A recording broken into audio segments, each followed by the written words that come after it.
નમસ્કાર ખેડૂત મિત્રો, શક્તિ ફાર્મિંગ એન્ડ એગ્રીકલ્ચર ચેનલમાં આપનું સ્વાગત છે અને હું છું રાજેશભાઈ.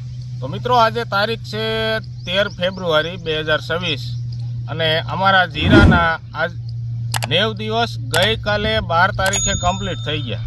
ગઈકાલે 12 ફેબ્રુઆરીએ કમ્પ્લીટ 90 દિવસ પૂરા થઈ ગયા અને જીરું પાકી ગયું છે.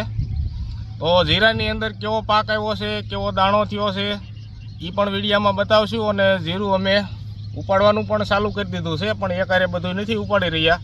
સવારમાં 9 થી 10 વાગ્યા લગી ઉપાડવી, ક્યારેક 10 વાગ્યા લગી, ક્યારેક લગ્નમાં જવાનું હોય તો 9 વાગ્યા લગી ઉપાડવી. સવારમાં અંજવાળું થાય એટલે ઉપાડવાનું ચાલુ કરવી ઘર મેળે, અને 9 વાગ્યા લગી ઉપાડવી, પછી લગ્નમાં વ્યા જઈ.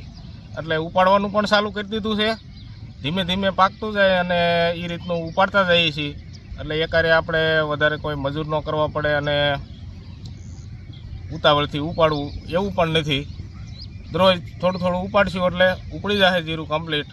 તો આ છે બ્લોક નંબર 1ની અંદર જીરું, અને બ્લોક નંબર 2ની અંદર પણ પાકી ગયું છે. તો એમાં ઉપાડશું. એમાં હજી ઉપાડવાની શરૂઆત નથી કરી, એમાં બાકી છે. પણ એ 2 વીઘાનું જ છે એટલે એમાં વધારે વાર નહીં લાગે ઉપાડતા. અને આ છે 5.5 વીઘાનું બ્લોક નંબર 1ની અંદર. તો આ જીરું કમ્પ્લીટ પાકી ગયું છે. દાણા તમને બતાવશું અને કઈ રીતનો દાણો બન્યો છે.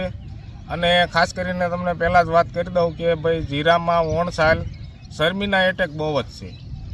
શરમી, કાળી શરમીથી જીરું અત્યારે ઘણા જ ખેડૂત મિત્રોને ફેલ થઈ ગયા છે. અને હાલમાં અત્યારે શરમીના એટેક ચાલુ પણ છે.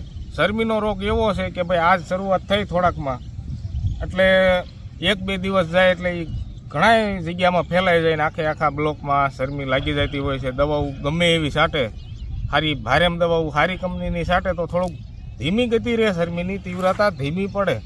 જેમ કે 2 દિવસમાં હોરું નીકળવાનું ન નીકળે, પણ એ જે જગ્યાએ શરમીની અસર ચાલુ થઈ હોય, હુકાતું હોય જીરું, દાણા હુકાતા હોય શરમીના કારણે, તો એ ધીમું ચાલુ રહે. અને જો દવાના છંટકાવ સમયસર લાગી જાય અને અથવા ઝાકળ આવે કે ભેજવાળું હવામાન હોય ત્યારે છંટકાવ આપણે થોડાક જલ્દી લેવા પડે. એટલે કે આજ છંટકાવ છાંટ્યો ભારેમ દવાનો, તો બીજો છંટકાવ આપણે 3 કે 4 દિવસે અથવા 2 દિવસે ઝાકળ આવ્યો હોય તો આપણે ભારેમ દવાનો પછી છંટકાવ કાયમિક નથી લેવાનો.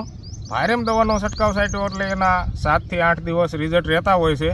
પણ વચમાં જ આવી રીતના ઝાકળ આવી જાય ને ભેજ દાણામાં લાગી જાય, જેમ કે અમારે આની અંદર આજે ઝાકળ નથી આવ્યો, બાકી દરરોજ સવારમાં જોઈએ એટલે દાણા ભીના થઈ ગયા હોય એટલો ઝાકળ આવતો. એટલે દાણા દરરોજ સવારમાં ભીના થઈ જતા, એટલે ઓણસાલ જે ખિસકોલી કલરનું કલર શાઇનિંગ જીરાનું આવવું જોઈએ એટલું બધું નથી આવ્યું, પણ ઓછો વાંધો છે. જેમ કે અમે આની અંદર કોઈ પાવડરના કે એવા વધારે છંટકાવ નથી લીધા. 7 થી 8 દિવસે અથવા 10 દિવસે ટાટા એર્ગોનનો છંટકાવ લેતા હતા, અને કુલ 3 છંટકાવ ટાટા એર્ગોનના લીધા છે આની અંદર. અને શરમીની એટેક નથી ક્યાંય અમારે થઈ. અને જીરું પણ કમ્પ્લીટ નરવું પાકી ગયું છે. પણ ઘણા જ મિત્રોને શરમીના એવા એટેક છે કે ભાઈ 3 દવાઓ ભેગી કરે અને છંટકાવ લે છતાંય શરમી અટકતી નથી, ધીમી પડે. તો ધીમી જેવી પડે એટલે મેં કેમ કહ્યું કે ભાઈ, પાવડરમાં જે દવા આવે છે પાવડર ફોર્મમાં, ટ્રાયસાઇક્લાઝોલ છે, જટાયુ છે, અને બાયરનું જે એન્ટ્રાકોલ આવે છે એની અંદર પ્રોપીનેપ 70% આવે છે. એ પણ શરમીમાં કામ આપે અને દાણાનું કલર શાઇનિંગમાં પણ કામ આપે છે. ઝાકળ ઓછો બેહવા દે. ડાયથેનિયમ 45 એ પણ ઝાકળ ઓછો બેહવા દે. અને પાવડર ફોર્મમાં જે શરમીને કામ કરતી જે દવા પાવડર ફોર્મમાં ટ્રાયસાઇક્લાઝોલ પાવડર ફોર્મમાં આવે એ પણ હાલે. અને જીરું વધારે લીલું હોય અને ભેજ વધુ હોય જમીનમાં, આપણે એરિયા વાઇઝ આપણા એરિયામાં વધુ ભેજવાળી જમીન હોય અથવા વાવેતર વધારે હોય, કોઈ ઘઉંના, શીણાના, આવી રીતનું બધે આપણા જ એરિયામાં જેટલું પિત્તવાળ વધુ હોય, જેમ કે પાણી વધુ પાતા હોય આજુબાજુમાં, એટલે ઝાકળ અને ભેજવાળું વાતાવરણ વધારે, તો એમાં આ ઝાકળવાળું પ્રમાણ વધારે રહેતું હોય એ એરિયામાં એ લોકોને જટાયુ પાવડર જે આવે છે શરમીમાં કામ કરતો એ પણ વાપરી શકે. અને અમે આમાં પાવડર એકેય નથી વાપર્યા, કારણ કે અમારે જીરું પાણીની તાણે પાક્યું છે. ઉગ્યા પછી આને એક જ પાણ પાયું છે, અને પાણીની તાણે હતી એટલે આમાં પાવડરના છંટકાવ જો લઈ તો જીરું કાચું પાકી જાય. જેમ કે 3 મહિના પૂરતા ન લે, અગાઉ પાકી જાય 2.5 મહિને. એટલા માટે પાવડરની જે દવા આવે એ અમે નથી વાપરી. પણ જે કોઈ ખેડૂત મિત્રને જીરું લીલું હોય, ભેજ વધુ રહેતો હોય, ઝાકળ વધુ આવતો હોય, એ આ પાવડર ફોર્મમાં દવા વાપરી શકે. અને એ દવા પણ આપણે બહુ મોંઘી નથી આવતી, તો વચમાં એવા છંટકાવ આપણે 3-4 દિવસે લેવા જોઈએ, જેનાથી શરમીનો એટેક થોડોક ધીમો રહેતો, આખાઈમાં ફેલાઈ ન જાય, તો આપણને બધું નુકસાની ન જાય. જેમ કે આખા બ્લોકમાં શરમી લાગી જાય તો આપણે બધી નુકસાની જાય. આજ દિવસ સુધી જે કાંઈ ખર્ચા કર્યા હોય એ બધુંય વળતર કાંઈ એમાં મળે નહીં, બધી નુકસાની લાગે. તો ખરેખર ખેડૂત મિત્રોને એટલું જણાવીશ કે હાવ તમે પડ્યું ન મૂકો, હલકી દવાનો પણ છંટકાવ લેતા રહેજો, જેનાથી તમારે ખર્ચા ઊભા થઈ જાય એટલું જીરું બચી જાય. તો મિત્રો, આવી રીતની અમે માહિતી આપીએ છીએ. જે કોઈ ખેડૂત મિત્રને યોગ્ય લાગે તો ઉપયોગ કરજો. હાવ તમારો ખર્ચો ફેલ નહીં જાય, અને જો નહીં કંઈ કરો તો જીરું આખું ફેલ થઈ જાય, તો તમારા આજ દિવસ સુધીના પહેલાંના ખર્ચા ઊભા નહીં થાય. તો આવી રીતનું થતું હોય છે જીરામાં. નોન સાઇન શરમીના એટેક વધારે છે, એટલા માટે આવી રીતના આપણે થોડાક ખર્ચાએ વધુ કરવા પડશે. અને પહેલાંનું ખર્ચાનું વળતર લેવા માટે અત્યારે વધારાનો ખર્ચો કરવો પડશે. જો ન કરીએ, ઓછો ખર્ચો કરીએ, ભાઈ હવે આ નહીં રહે, વયું જ જાહે, તો આપણે પહેલાંનો ખર્ચો ફેલ. તો એ ખર્ચાનું વળતર આપણે લેવા માટે થોડું ઘણું જીરું થઈ જાય, એટલા માટે 1-2 છંટકાવ વધુ લેવા પડે. તો મિત્રો, અમારા જીરાની કન્ડિશન તમને બતાવશું કે આવી રીતનો દાણો કેવો છે. તો મિત્રો, હાલ અત્યારે દાણાનું કલર શાઇનિંગ આવી રીતનું છે. જેમ કે કમ્પ્લીટ ખિસકોલી કલરનો થવો જોઈએ એટલો બધો નથી કલર શાઇનિંગ આવ્યું, કે દરજ ઝાકળ આવે એટલે દાણો પલળી જાય છે, એટલે થોડોક ભૂખરાશ ટાઈપનો દાણો દેખાય છે. દાણા સારા એવા કમ્પ્લીટ બનીને પાકી અને સુકાઈ ગયા છે, અને છોડ પણ આવી રીતના પાકી અને સુકાઈ રહ્યા છે. હાવ બટકી જાય એટલા બધા નથી સુકાણા. અને આ જીરાને ઉપાડવાની કામગીરી અમે સવારમાં જ કરીએ છીએ, બપોર પછી નહીં. દરરોજ સવારમાં ઉપાડવાનું, જેટલું ઉપડે એટલું, બીજે દિવસે આપણે ઘર મેળે જ ઉપાડતા હોઈએ, એટલે આ રીતનું આપણને સેટિંગ થઈ શકે. જો મજૂર હોય તો આખો દી ઉપાડવું પડે, પણ અમારે વધારે ઝાઝું જીરું નથી, એટલે ઘર મેળે ઉપડી જાય. તો મિત્રો, આવી રીતના દાણા છે. થોડુંક ઝૂમ કરીને બતાવીશ, પછી બીજે જઈને બતાવું.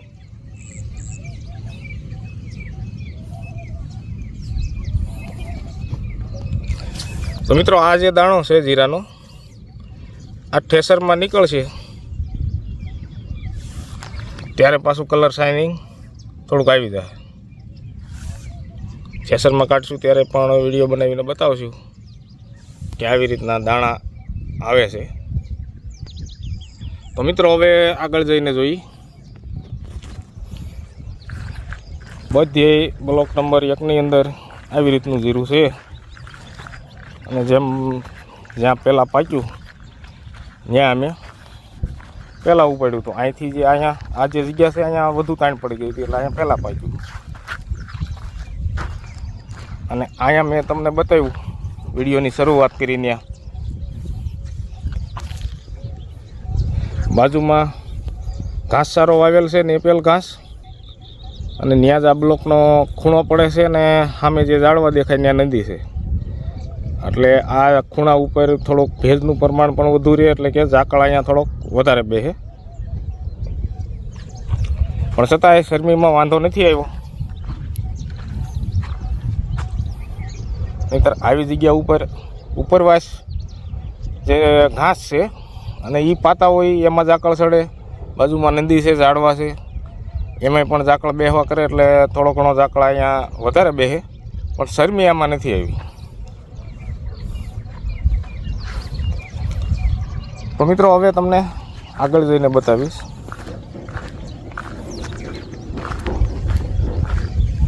અને જીરુના પાથરા આવી રીતના ગોળ કર્યા છે, જેનાથી જીરુના છોડમાં જે કાંઈ ભેજ હોય એ બધું કમ્પ્લીટ સુકાઈ જાય. ને આ પાથરો આપણે 5 દિવસ રાખી શકવી સૂકવવા માટે, એટલે કે ઉડે નહીં આ પાથરો. જેમ કે જીરુના છોડવાની સંખ્યામાં વધારે હોય આ પાથરામાં, એટલે વજન હોય, એટલે આ પાથરો પવનમાં ન ઉડે.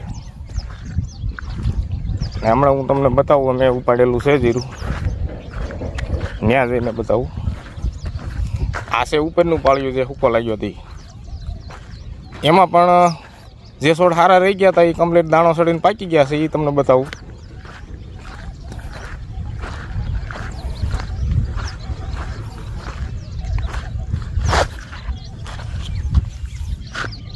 તો એમાં પણ આવી રીતના દાણા કમ્પ્લીટ બની ગયા છે.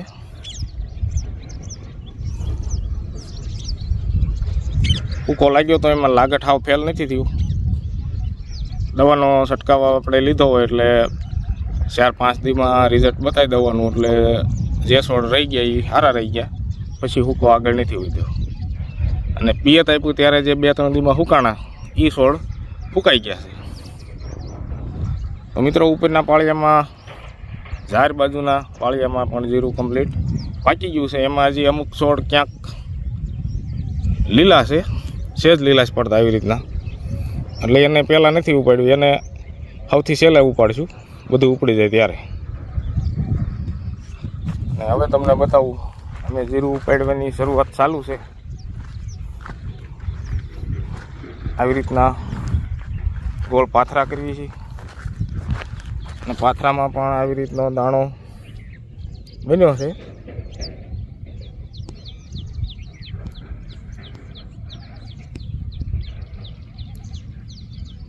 થોડોક દાણો ભૂખરાશ ઉપર છે, કારણ કે દરરોજ સવારમાં ઝાકળના દાણા પલળી જતા, એટલે થોડોક દાણો ભૂખરાશ ઉપર થઈ જાય, અને દિવસે પાછો તડકો હોય. અને આ છે ઉપાડેલા નાના પાથરા, આવી રીતના. જો આને આપણે 2-3 દિવસ કે 4-5 દિવસ રહેવા દઈએ તો આ ઉડે પવનમાં, એટલે જેમ ખેંચતા જઈએ એમ જ આવી રીતના ગોળ પાથરા કરતા જઈએ છીએ. આવી રીતના આવા ગોળ પાથરા થઈ જાય એટલે આપણે જેમ મગફળી આપણે અઠવાડિયા લગી સુકાવા દેતા હોય, એમ જ આ જીરું કમ્પ્લીટ સુકાય અને છોડમાંથી ભેજ વયો જાય, ત્યાર પછી એક જગ્યાએ ભેગું કરી લઈ. આ જે નાના પાથરા છે આને એવા ગોળ કરીએ છીએ અમે, જેથી ઉડે નહીં. તો મિત્રો અહીંયા પણ તમને હું દાણો બતાવું જીરાનો.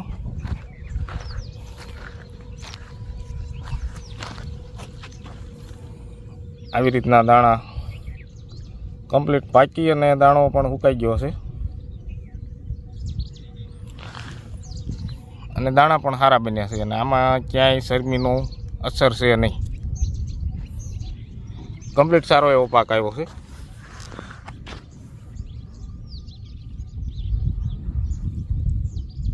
આવી રીતના દાણા બન્યા છે, અને આ જે બતાય આખડનો છોડવો છે.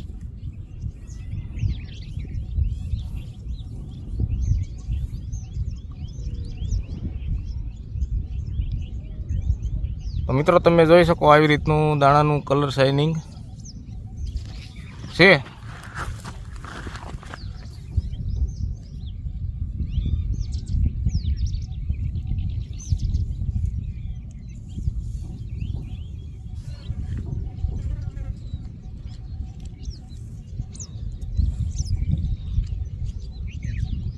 કમ્પ્લીટ પાક આવી ગયો છે.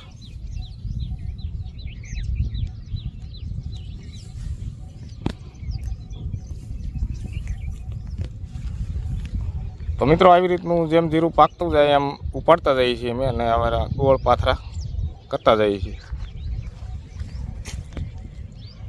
તો મિત્રો તમે જોયું જીરું આવી રીતનું કમ્પ્લીટ પાકી ગયું છે, અને આવી રીતના પાથરા કરી રહ્યા છે. ઉપાડવાનું ચાલુ છે. સવારમાં રોજ થોડું થોડું ઉપાડવી છીએ, અને પછી વ્યા જઈએ છીએ લગ્નમાં, અને લગ્ન પૂરા થાય એટલે કદાચ સવારમાં ઉપાડવાનું ચાલુ કરીને જો ઝાકળ આવે તો ઝાકળમાં જીરું ઉપાડવાની મજા આવે. ગમે એમ ઉપાડવી ઉતાવળથી તોય દાણો ક્યાંય ખરે નહીં, એટલે મજા આવે. અને 11 વાગ્યા સુધી ઝાકળનો ભેજ રહે તો ઘણું બધું જીરું ઉપડી જાય. એટલે આવતી કાલે 14 તારીખથી 15 તારીખ 16 તારીખમાં ઝાકળ આવવાની સંભાવના છે. તો ત્યારે જીરું ઉપાડવાની મજા આવશે, અને લગ્નમાં ક્યાંય જવાનું નથી એટલે જીરું ઉપાડશું. અને હવે આની પછી બ્લોક નંબર 2 ની અંદર ઉપાડશું ત્યારે એનો પણ વિડીયો બનાવશું. તો એ વિડીયો પણ જોઈ લેજો ને અમારા વિડીયો જોવા માટે જે મિત્રએ ચેનલ સબસ્ક્રાઈબ ન કરી હોય ચેનલને સબસ્ક્રાઈબ કરી લેજો, જેનાથી આવા વિડીયો તમને જોવા મળતા રહે. અને ચેનલ સબસ્ક્રાઈબ હશે તો અમે જેવો વિડીયો યુટ્યુબમાં મૂકશું એટલે તમારા ફોનમાં નોટિફિકેશન મેસેજ આવી જશે, એટલે કે તમે યુટ્યુબ ખોલો એટલે અમારો વિડીયો તમને સામે જ બતાવશે. એટલા માટે કહીશ ચેનલ સબસ્ક્રાઈબ કરી લેજો અને વિડીયો ગમે તો લાઈક પણ કરી દેજો એટલે અમને મજા આવે. અને કોમેન્ટ બતાવી જગ્યાએ મોજ આવે તો કોમેન્ટ લખજો, અને કોમેન્ટ ન લખવી હોય તો કોમેન્ટની જગ્યાએ આમ સાઈડમાં કરશો, કોમેન્ટને આમ સાઈડમાં આમ આંગળી કરશો એટલે હાઈપ લખેલું આવશે. હાઈપને ટચ કરી દેજો એટલે વિડીયો વધારે વાયરલ થાય, વધુ ખેડૂત સુધી પહોંચે અને યુટ્યુબની અંદર અમારો વિડીયો વધુ બતાવે, જેનાથી ખેડૂત મિત્રને આવા વિડીયા જોવા મળતા રહે, જેનાથી આપણને માહિતી મળે, જાણકારી મળે કે ભાઈ આવી રીતનો આ જીરાના પાક છે અને આવી રીતની કન્ડિશનમાં અને જે માવજત કરી એનું આ રિઝલ્ટ મળ્યું છે અમને. તો મિત્રો અમારે કોઈ વાંધો નથી આવ્યો શરમીના રોગનો, કારણ કે સમયસર માવજત અમે લીધી અને કોઈ ફૂગનાશક વધારાનું વાપર્યું જ નથી. શરમી માટેનું ખાલી ટાટા એર્ગોની એક જ એડવાન્સમાં આપણે શરમી આવ્યા પહેલાં શરૂઆત કરી દીધી હતી. જીરુના દોડવા આવવાનો સમય થયો ત્યારથી 8-10 દિવસે છંટકાવ લઈ લેતા, એટલે શરમી અમારે નથી આવી. પણ ઘણા જ મિત્રોને ટાટા એર્ગોન નહીં પણ ટાટા સાર્થક, કેબરિયો ટોપ, ઇક્વિશન પ્રો, ગેલેલિયો કોઈ જાતમાં એકય દવામાં રિઝલ્ટ મળ્યા નથી, આવું બધા ખેડૂતો કહે છે. હવે એને શું ખામી રહી ગઈ હોય અથવા એરિયા હોય, હવામાનમાં કાંઈ વધારે ભેજ હોય, આવી રીતનું બનતું હોય, પણ આપણે ખરેખર જો એડવાન્સમાં દવાનો ઉપયોગ ચાલુ રાખવી તો શરમી ન આવે ને કાંઈક અમારા કિસ્મત કે અમારી કાંઈક નીતિ હશે એટલે અમારે ખર્ચો ફેલ નહીં જાય અને શરમીનો એટેક નથી આવ્યો એટલે જીરું આપણે મહેનત વગું અને ખર્ચા વગું થઈ જાય. મિત્રો આવી રીતના વિડીયો અમે ખેતીવાડીની માહિતીના અને જે કાંઈ કામગીરી કરતા હોઈશું એના બતાવતા રહીશું. તો વિડીયો અમારા જોતા રહેજો અને વિડીયો પૂરો કરવી એ પહેલાં બધા જ મિત્રોને જય શ્રી રામ, જય જવાન, જય કિસાન.